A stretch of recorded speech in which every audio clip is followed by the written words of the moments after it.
Fantastic. Thank you. Thank you. You know, they have a little thing going on right now in Philadelphia, but I want to be right here. Look at what we have. Look. The problem they have is they have people that aren't telling the truth about where our country is and where we stand. They're just not saying it. You know, they're giving it rose-colored glasses, right? They're not talking about radical Islamic terrorism. They're not talking about the borders that are like Swiss cheese. They're not talking about all of the problems we have with trade, and we know trade very well because Iowa knows trade. And by the way, speaking of trade, one of the great traders, one of the great people, you have your governor, the all-time record. Where is Terry? The governor is here someplace. The governor is here, and he has been an amazing, he's become a friend of mine over the years. We've really gotten to know each other, and I want to tell you, he is some terrific man and some terrific governor. So, Terry, thank you very much. And we have a superstar, Joni Ernst. Joni Ernst. And I don't know where Joni, this is a big crowd of people. I don't know, she's in here someplace, but with a great family, an unbelievable family. Oh, there. An unbelievable family, and it's great. Thank you, Joni. Thank you for everything. Thank you. Thank you for everything. And I want to thank, this is some crowd of people. This is some crowd. Unbelievable. Unbelievable. We love you too, man. So, we're going to make America great again. We are going to have an election on November 8th. And that's going to be something special. We have now a movement that nobody's ever seen before in this country. Never happened. You know, they've had movements where somebody came in and won a state or did well with a state or came in second in Iowa and they make the history books. But this is one where Bill O'Reilly said it's the single greatest political phenomena he's ever seen. That's pretty good. Where many other of the pundits have said the same exact thing. And the way I look at it is a little bit differently. If I didn't think we were going to win, or if I knew I wasn't going to win, and I know we are going to win, I wouldn't even waste my time, because if we don't go all the way, you know, I got a call from a big reporter, said, congratulations, Mr. Trump. What you've done has never been done before. I said, what have I done? What have I done? He said, nobody's ever done what we've done. It's a movement. It's an incredible movement. He said, nobody's done it before. I said, what have I done? I've done nothing. Because unless we win all the way, it's like a waste of time. It's a waste of money. It's a tremendous waste of energy. I mean, this takes energy, okay? I just left some great people in a very good other place in Iowa, right? You saw that. And we had a good time, and we had the same kind of a crowd. I mean, it's an amazing thing. And people come out, and the only problem we have is the place, as big as this room is, the places aren't even big enough. And you have a lot of people outside still pouring in. Because they really want, you know, when I was at the convention, and I think, by the way, I think the people of Cleveland, they did an incredible job 2 weeks ago. And I think, by the way, my wife and children did an incredible job. They did an incredible job. They did an incredible job. It was beautiful to see. It was beautiful to see. So what we're now looking at, and tonight I'll go home, I guess, and watch. I guess. Are we going to watch tonight? I don't know. I don't know.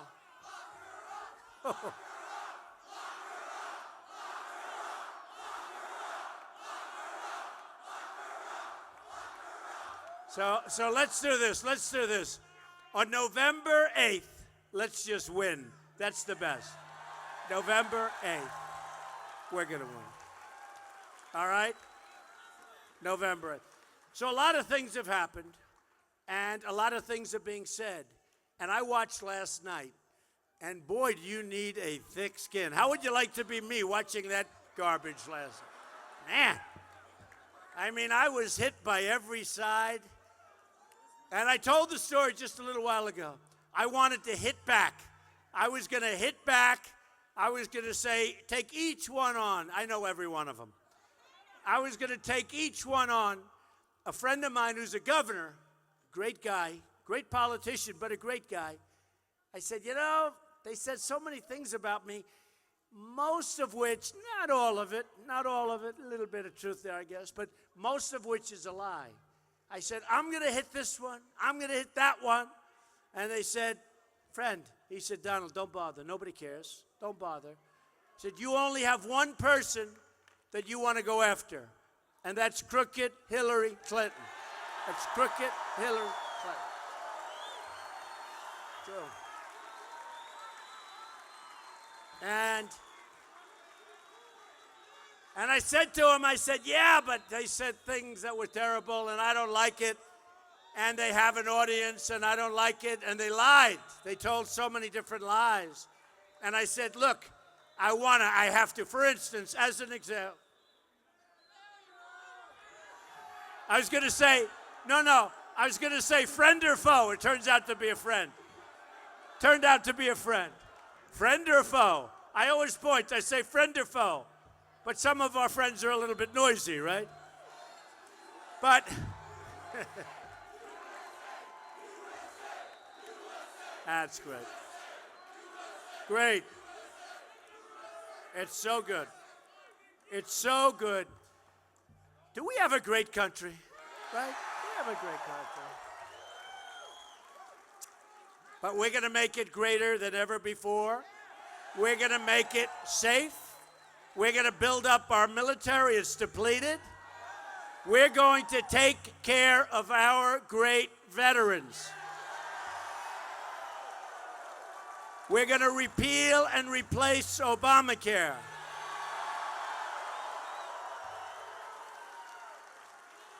We are going to save our Second Amendment, which is under siege.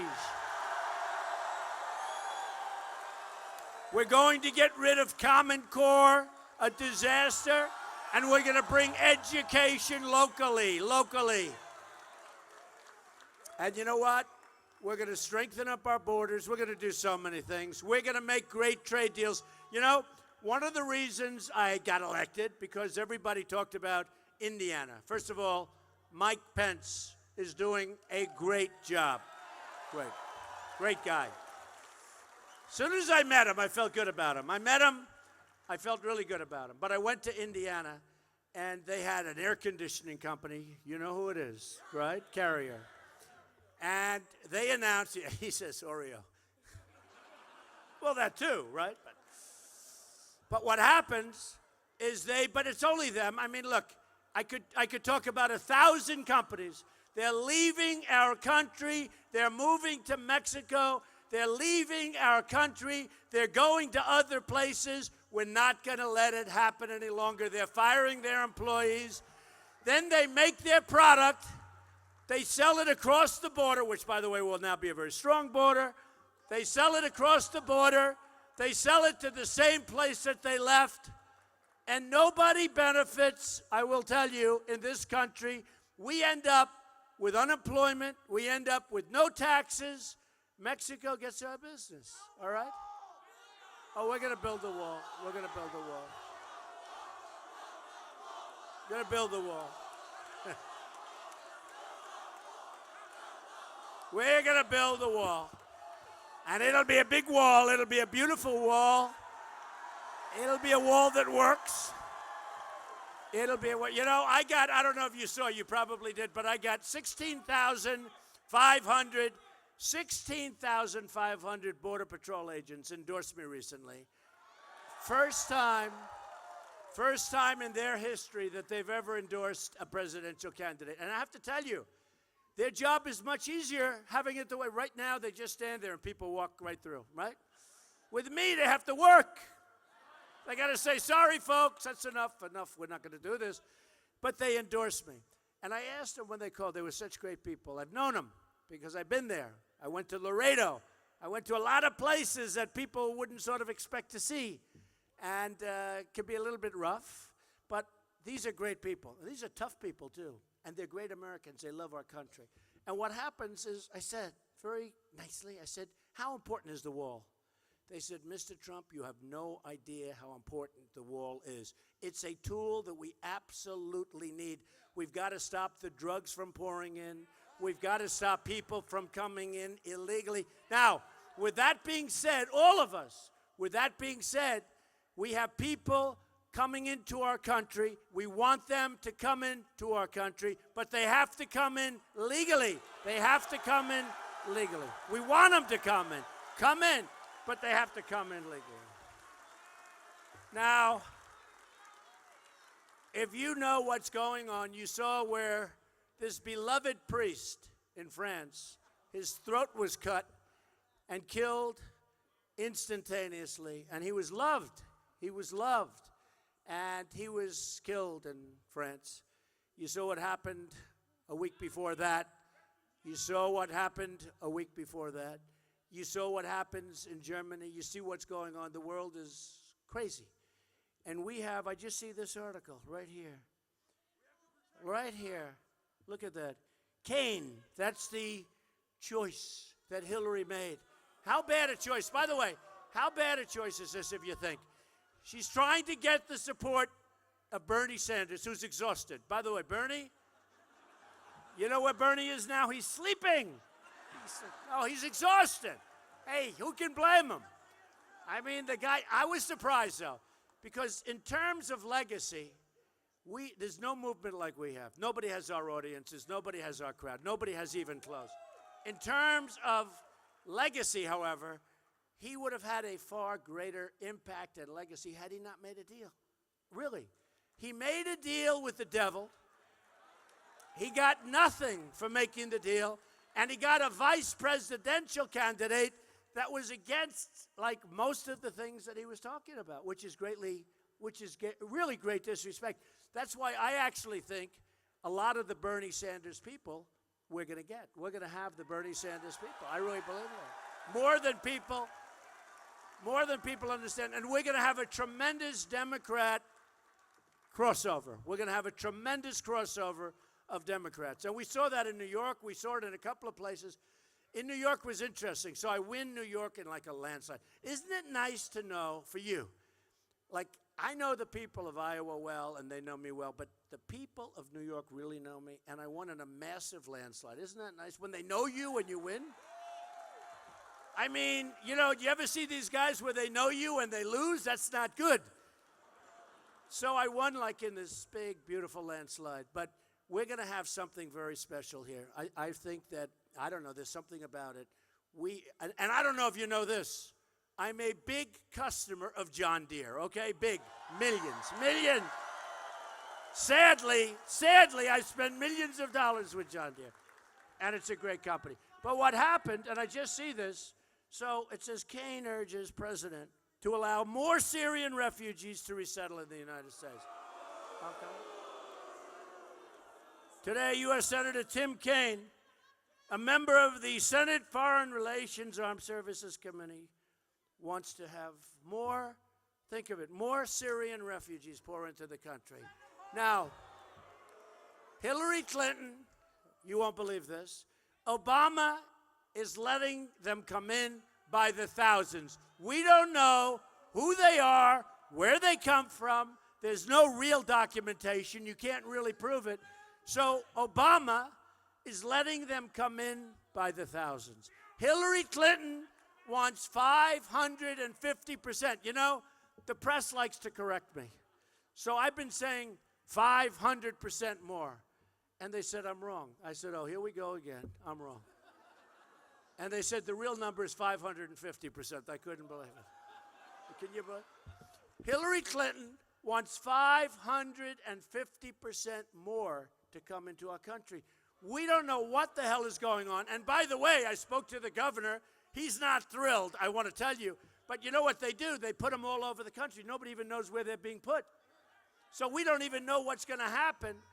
But all we know is we watch these people with the slashings and the throat cuttings and the cutting off of the heads and the drowning in steel cages, where they put them in steel cages and they drown. This has not happened since medieval times. You know, I loved history. And you'd read history, and you'd see medieval times, rough stuff, okay? Medieval times where they chopped off the heads. Who ever heard of this stuff? All of a sudden, a few years ago, you saw it with a fine, wonderful young man. You know that. But all of a sudden, you see it again. And these are people, they have to be stopped. They have to be stopped. And they have to be stopped very, very strongly and very viciously if we have to. If we have to. I mean, I take a lot of heat. I take a lot of heat where they said during the debate to Ted Cruz, they said, what about waterboarding? Are you okay with it? And he had a hard time with that question.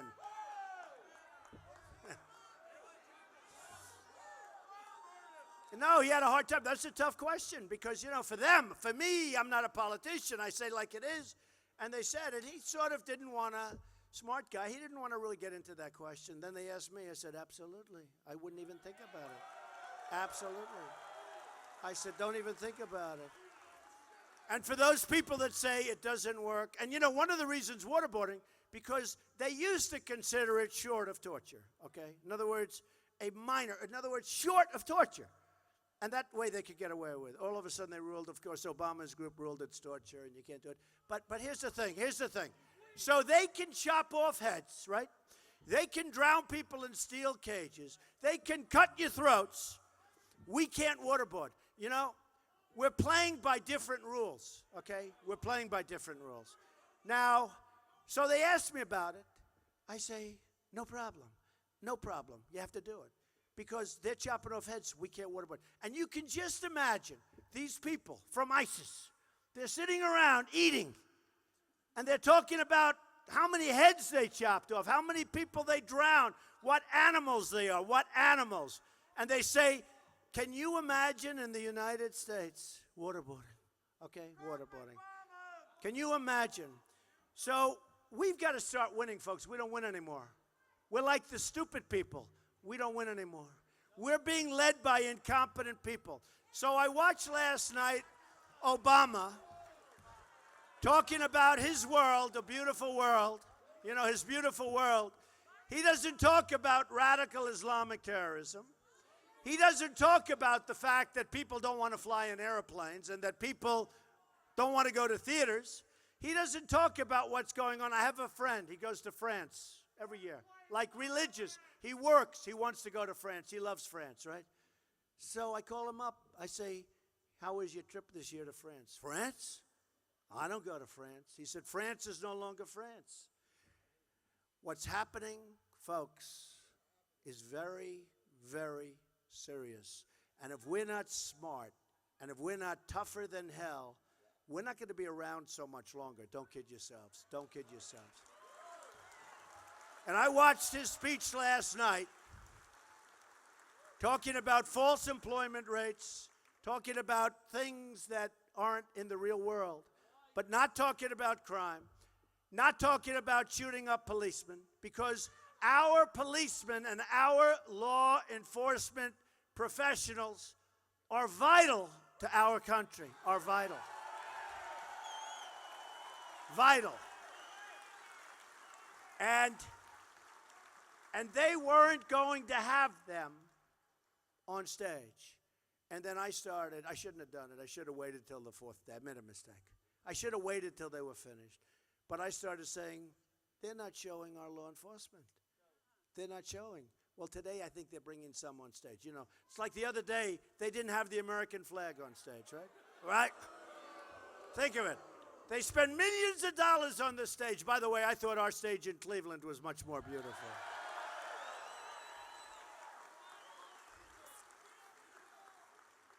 I also liked my children better than their stars. Dude. They did a good job. My wife and children did a great job, I'll tell you. They did a great job. They did a great job. I was very proud of them. And we had a great convention. It was an amazing period of time. And actually, I guess you saw, we got, meaning I got, meaning we got, because it's really us. I view myself, and I say it all the time, but I view myself as a messenger. A very talented messenger, but a messenger. A messenger nevertheless. But we got one of the biggest bumps in many years. So now we're leading. We're leading in Iowa. We're leading in Pennsylvania. We're leading in Florida big. We're leading in Ohio. We're leading. And a poll just came down from the Los Angeles Times. I think it's 47-40 nationwide we're leading. So look. Look, and they're going to get a bump because I watched last night. I must tell you, I shouldn't tell you this, but I watched, and I saw lies. And how would you like to be me watching television? Every one of these guys, I mean, professional politicians and others, they get up and they go crazy.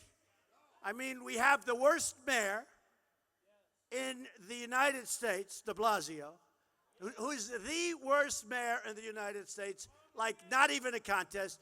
And he's saying, I don't even know this guy. I don't even know him.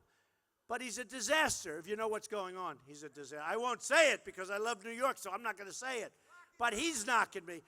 Now, what happened, though, is a friend of mine called me because I was going to really hit each one of these people, some of whom I know pretty well. And they treat me so nice. Oh, Don, how are you? They give me hugs, kisses. Then they're up saying, he is a tyrant. He's a horrible human being. He's the worst thing that's ever happened.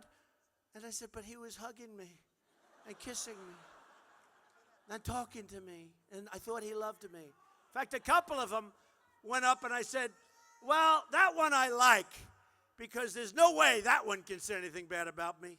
Oh, it was brutal. Then I had a guy get up. A little guy gets up, knocked the hell. I said, I want to hit him back so hard. I'm going to hit this guy. I'm going to hit him so hard. You have no idea. And I get a call from a friend of mine who's a governor of a big state and a very talented guy, great politician, but a talented guy. And I say, you know, I'm going to hit some of these guys that hit me last night. He said, Donald, don't do it. I said, what? He said, don't do it, Donald. All you do is one thing. He just said, do it. I sort of think so, too. Yeah. No, but he said, you know, this is a professional politician who's smart.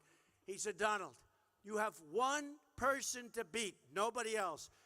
And he said to me, crooked Hillary Clinton. He said to me, crooked Hillary. That name is really sticking. He said, you beat crooked Hillary, don't punch down. He used the expression, don't punch down. Now, I don't know if he's right. So I said, I promise I won't say de Blasio's the worst mayor in the country. But I wanted to hit these people, and then I sat back, I said, he's probably right. What do you think? Is he right or wrong? Tell me. I know the rough guy in the back is saying he's wrong. No, go hit him.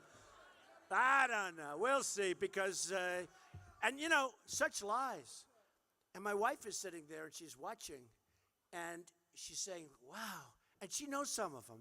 And she sees how they act toward me when they see me. And she said, how can he possibly say this? So it's an incredible thing. And then I have to do after, this is why. I think we'll stay together all night because I don't want to really go home and watch that crap, okay?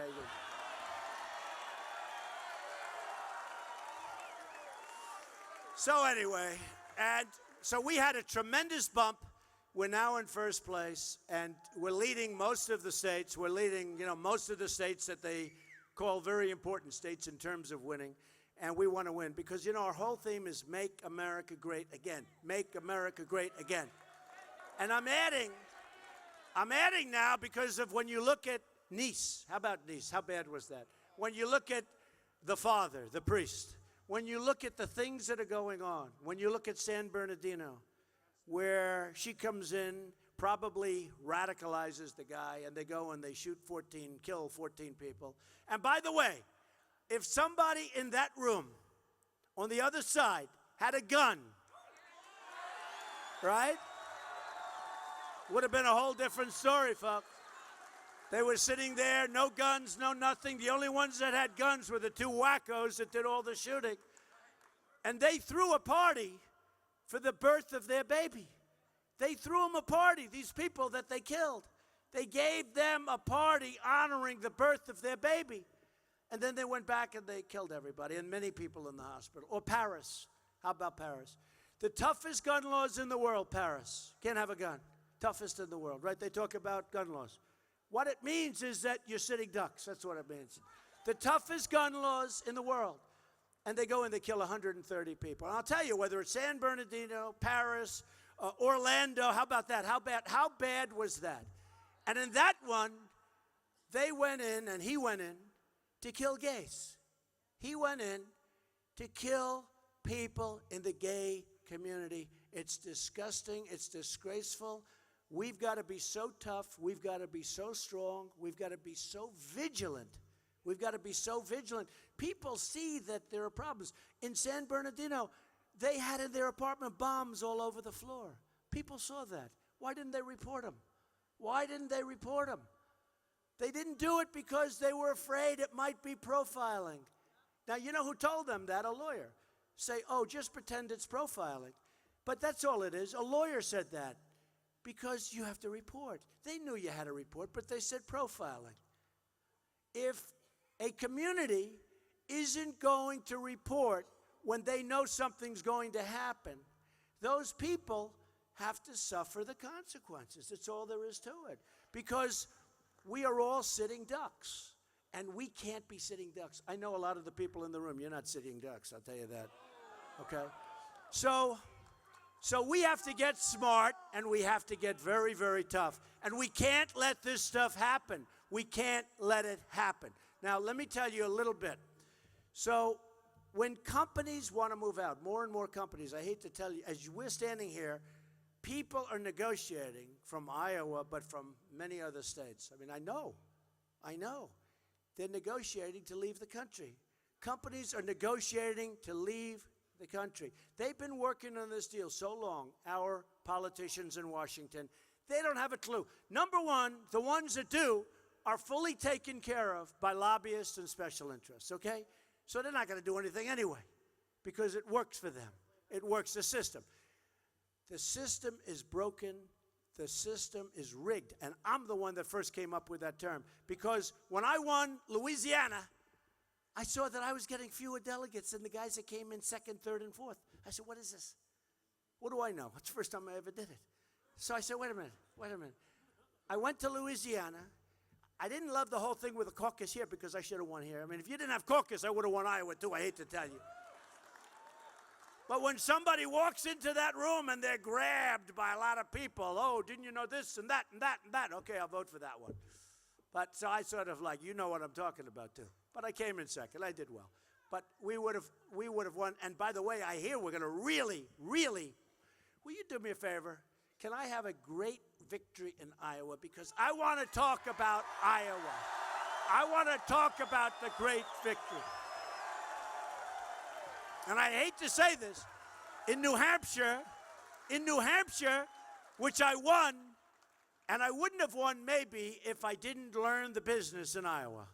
Now, in all fairness, I came in second. It was very funny. So I came in second.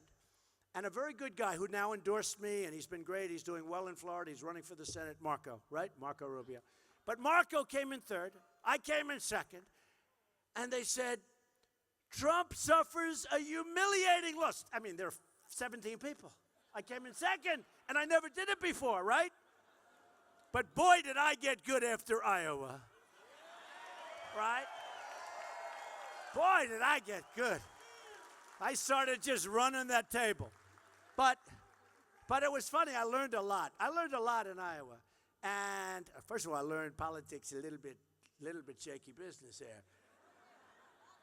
And where's my man, Jeff? Jeff is so good, our leader. Where is Jeff? He's here, too. Thank you, Jeff.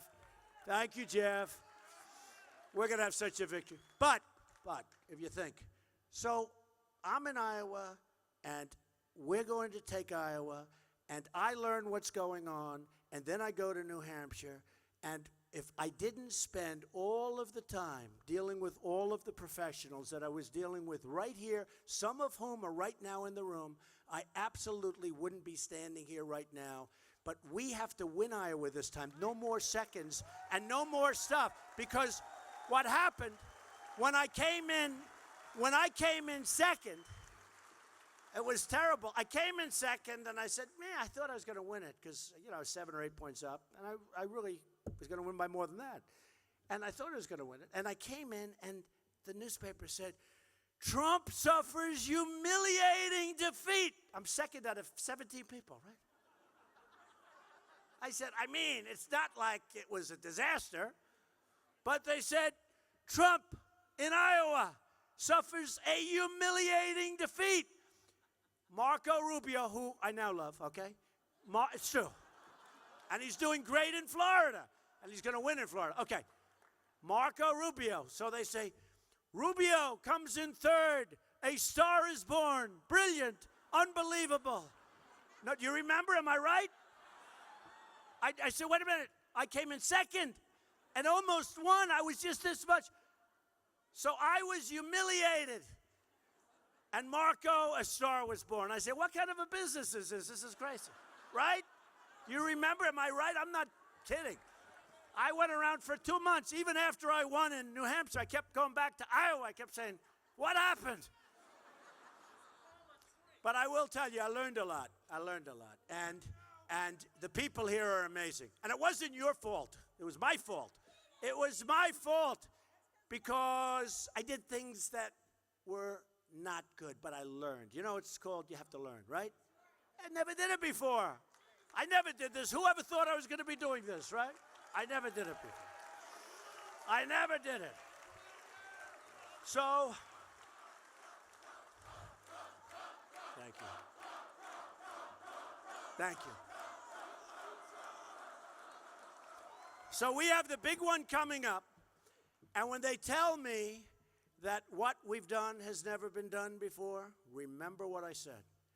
If we don't win, you're wasting your time being here tonight. You could be home watching other than the convention. You could be doing, seriously, we got to win. It's November 8th. You got to get everybody out there. We got to win. Now, look, just a couple of things. So I make statements to the press, and then I want to talk about the evangelicals, because the evangelicals were so great to me. Who's an evangelical in this room? All right. Heavy, heavy, heavy. Well, you're like Trump. You're not voting for anyone else, okay? I'll tell you why in a second. But NATO, I said, hey, wait, I like NATO. NATO's great. But people that are in NATO, the countries, you got 28, many of them aren't paying their way, right? So I say, you know, we're not like a country that's rolling in dough. We owe almost $20 trillion. Nobody even knows what $1 trillion is. What's $1 trillion? Guys, I have a friend, he's worth $5 billion. He said, let's see, $1 trillion. How many millions? Blah, blah, blah. It's a lot of money. We owe $20 trillion. We're going to be $22 trillion pretty soon because of the omnibus budget, which was a disaster, right? So NATO. So I say NATO's good, but it's obsolete because it doesn't cover terrorism. Everybody laughs. Oh, what does Trump know? What does he know? 3 days later, they're saying Trump was a genius in coming up with that statement. 2 weeks later, they announced that they're going, this is after years, that they're going to develop a division for terrorism. And it's on the front page of the Wall Street Journal. Do they mention my name? Yeah, about like a quarter of a sentence. Trump was unhappy or something like that. But at least it's progress because we have common sense.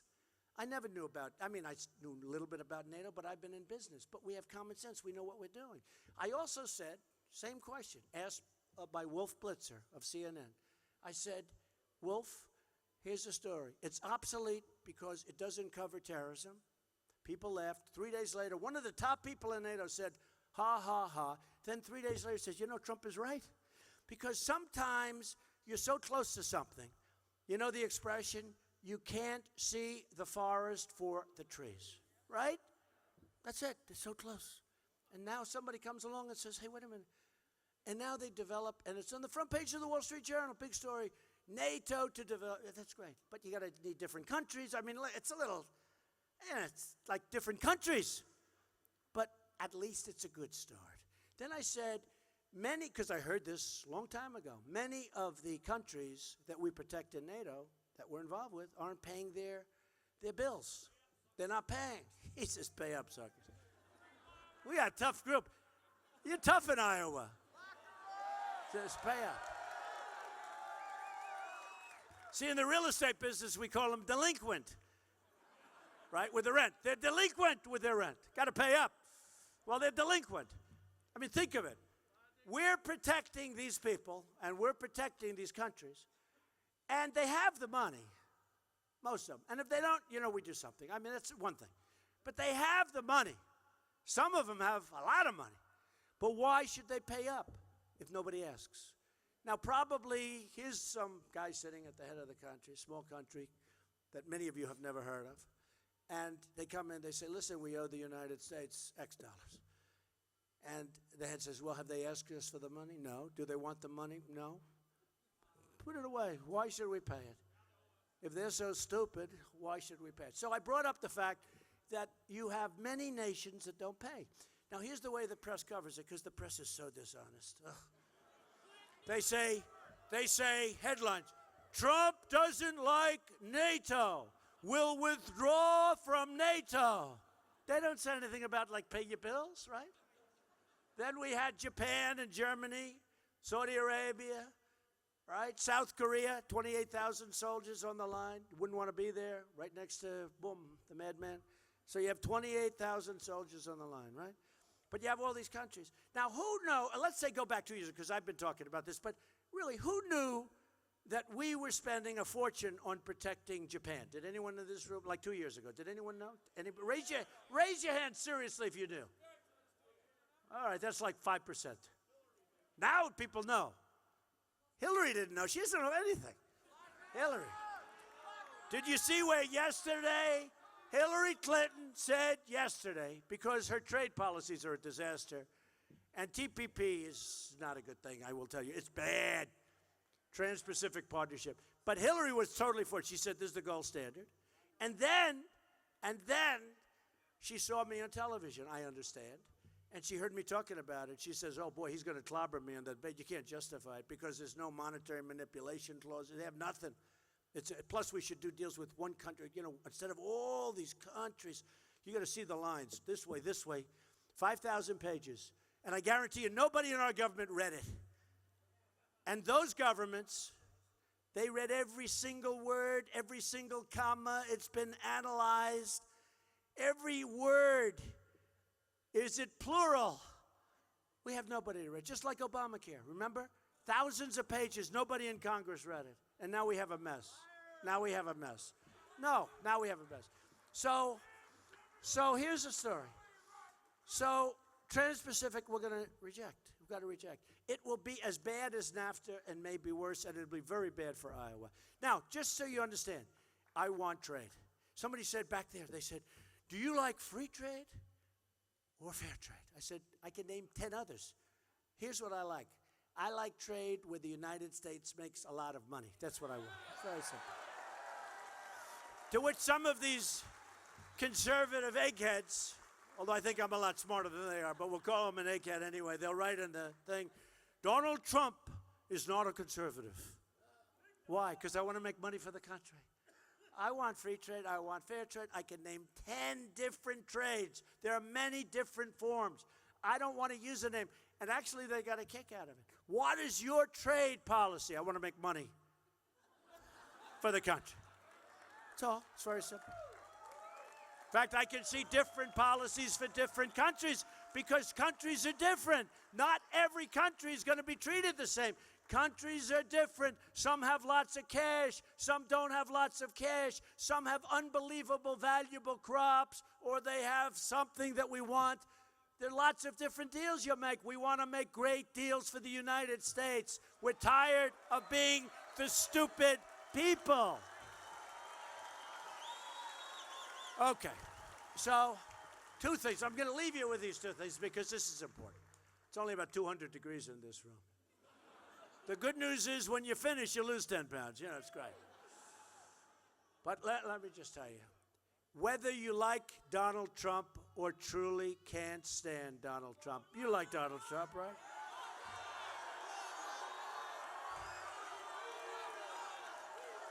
Look at all the women. Look at all the women in this room.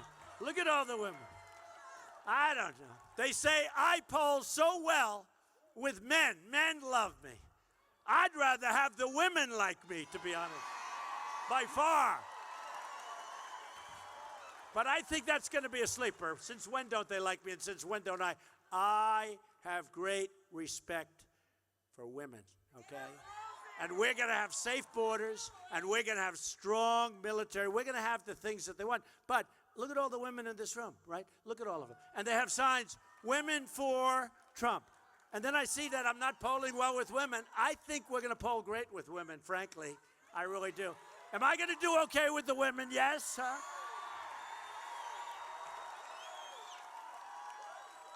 And women do not like Hillary Clinton. That I can tell you. They don't like her. So I think we're going to do great. I think we're just going to do great with, we're doing very well now with Hispanics, because I'm going to bring jobs back to this country. We're going to bring jobs back to this country. Thank you. And that's what people want. We want security. We want jobs. We want education. We want we got to have a strong military. We want our vets properly taken care of. We want certain things. Okay. But here's the story. If you really like Donald Trump, that's great. But if you don't, you have to vote for me anyway. You know why? Supreme Court judges. Supreme Court judges have no choice. Sorry. Sorry. Sorry. You have no choice. Justices of the Supreme Court. So Judge Scalia was a great guy. He died. Now already we have ties, right? We have ties. You see it already happening. Now, the next president of this country, thank you, the next president, remember, the next president could have as many as 4 or 5, which would be a lot, but that would be an all-time record. But for whatever reason, it falls this way. We'll probably have 3, could be 4, could even be 5. If you had Crooked Hillary picking the judges, you will have, now remember this, if she picks the judges, you're going to end up with another Venezuela. You're going to be Venezuela. Large version, but you're going to be Venezuela. So I decided, because I was getting a little heat from conservatives, even though I'm more conservative than most of them, but I was getting heat because I haven't been a politician. And I came up with an idea. They said, supposing he puts in liberal judges. And I understand what they're saying. But they didn't do so well with the last 3 or 4 judges. You know, it's not like great.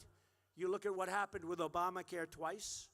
Our conservative judge twice kept Obamacare. We could have killed Obamacare. Now we're stuck with it for a little while, but don't worry, it gets repealed. Don't worry.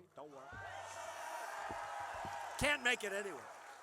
It can't make it anyway because the increase is going to be so great in November. Now, don't let them change it to December. You're going to have an increase on your health care that is astronomical. You know, in Texas, going through Blue Cross Blue Shield, that is 60% increase, okay? You're going to have a bigger increase. And what they want to do now, it's election defying, it's election changing. I don't think I want to change. I want to have the election right now, but it's election changing. We don't want them to change it so that the numbers come out in December, and they're trying to do that. You can't let that happen. So you're going to have such increases, it's going to fall of its own weight. So you have Supreme Court judges, all right? You have to do it for that reason. Now, number 2, evangelicals. I have been given tremendous support by the evangelicals. Unbelievable. Unbelievable. And I'd go to different places. I did great in Iowa, but then I'd go to South Carolina. They said, you can't win South Carolina. I think it was 68% evangelical, some tremendous number. And I won in a landslide. And they say he might not be perfect, but he's ours. I'll tell you, he's definitely ours. Well, it was interesting because Jerry Falwell Jr., who's an incredible guy, right, at Liberty College, he was saying that his father had the choice between 2 people. One was a man who taught Sunday school every Sunday, Jimmy Carter, knew the Bible perfectly, everything was perfect. The other was a man that had a marriage that didn't work out. It was Ronald Reagan. And his father had to make a decision. Is it Ronald Reagan or is it this perfect guy, Jimmy Carter? And he said, I'm going with Ronald Reagan. And he took a tremendous amount of heat. How good was that decision? How good? How good was that decision? So I've had tremendous support. I've won with the evangelicals all over. We went to Alabama, Arkansas. We won the whole South. It's been amazing. The whole thing has been amazing. So we have tremendous support right now for this final leg. And the problem is they didn't go out and vote for Romney. They didn't vote. If they would have voted, it could have been a different story. But they didn't vote. And you have to get out and vote. But I think with me, you're going to vote. And I think with him, you're not going to vote. It's very simple. So with the evangelicals, I'm sitting in this big conference room in my office with about 50 ministers, pastors, rabbis, with 2 rabbis, and great people. And they're powerful people, powerful, beautiful voices, strong people. And they're talking, and they're praying, and they're doing everything. And it's beautiful. And it was an hour up, and I could say, I said, boy, I said to myself, I've got the support of these folks. They really like me, and I really like them. So I said, I'd love your endorsement. They said, we can't do that. So what are you talking about? You like me.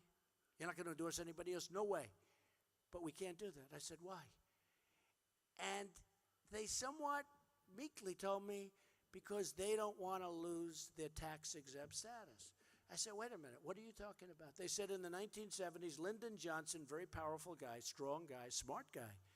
And frankly, I hear the reason was he was having problems with some of the churches, and he put this rule in. And he got it through because he was a strong cookie. And I said, so you're telling me that you can't endorse somebody that you really like and really have confidence because you can't get involved politically, and that if you do, you'll lose your tax-exempt status, which is a big deal. That's right. I said, wow. And I pointed down to the street, and there were people walking in the street, New York City, lots of people. I said, that means that all of those people have more power than you because you're not allowed to express a freedom that you're entitled to. You're entitled to express your thoughts, your feelings. I can't believe this. And I figured it out. And I said to him, I want to think about this. And I did research. And I said, if I win, we had another meeting a month later. I said, if I win, we are going to get rid of that Johnson Amendment. We're going to get rid of it. And remember this, and we didn't have it until the 1970s, so it's not like, gee whiz, this has been, 1776 stuff. We didn't have it until the 1970s. So if you look at what's going on with religion, and this is religion. This isn't just evangelical. This is religion. But if you look at what's going on, it's not going in the right direction. Because the ministers, the pastors, the rabbis, the people, this includes the Catholic, the priests, they don't have power to express their thoughts. So what I said, if I win, we're going to get rid. Now, that was 3 months ago. They love it. They never thought to ask for it. Did you ever have something happen where something happens and you sort of live with it, right? You live with it. Well, they've lived with us from the 1970s, and nobody's really thought of this. It's a little like some of the other stories I told you before. We are going to get rid of it, and we are going to give to these great people who we rely on and we believe in, we're going to give them their voice back, and religion will start to go in the proper direction. Because if you look at this country, it's going in the wrong direction. And by the way, we will be saying Merry Christmas again, okay? We will be saying.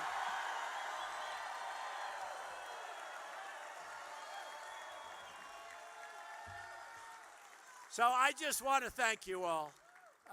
It's an amazing outpouring. And Iowa are special people. I have so many friends in this audience. Iowa is special. And I say at the end of some of my speeches, we don't win anymore, but we're going to start winning again. We are going to start winning again.